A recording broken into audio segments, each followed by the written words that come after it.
Shalom. మత్తయి సువార్త 3వ అధ్యాయము 3వ వచనము. The gospel according to Matthew chapter 3 verse 3. ప్రభువు మార్గము సిద్ధపరచుడి, ఆయన త్రోవలు సరళము చేయుడి. Prepare the way for the Lord, make straight paths for him. ఒక్కసారి ఈ ప్రశ్నను ఆలోచిద్దాం. ఏది మనలను దేవుని వద్ద సమయం గడపనీయకుండా వెనుదీసేలా చేస్తుంది? మొబైలా, మన ఫ్రెండ్సా, సోషల్ మీడియానా? ఫర్ ఎగ్జాంపుల్, మొబైల్లో బైబిల్ యాప్ ఓపెన్ చేసి డైలీ మెడిటేషన్ ఫినిష్ చేయటానికి ట్రై చేస్తాం. కానీ దేవుని వాక్య ధ్యానం కొరకు వెచ్చించేది కొంత సమయమే.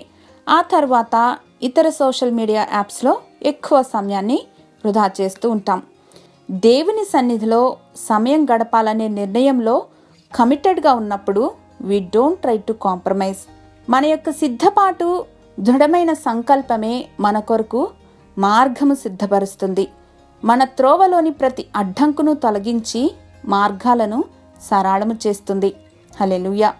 రెజల్యూషన్ తీసుకుని ఖచ్చితంగా పాటించాలని ఆశిస్తే దేవుడు తప్పక కృపను అనుగ్రహిస్తారు. So let us think, what obstacle can we remove from our path to God today? మా దేవా, మా తండ్రి, మీ సన్నిధిని నిత్యము కనిపించాలనే మా కోరికకు అడ్డుగా ఉన్న ప్రతి బంధకాలను యేసు నామములో తొలగించమని వేడుకొని పొందుకొని ఉన్నాం మా ప్రియ పరలోకపు తండ్రి. ఆమెన్.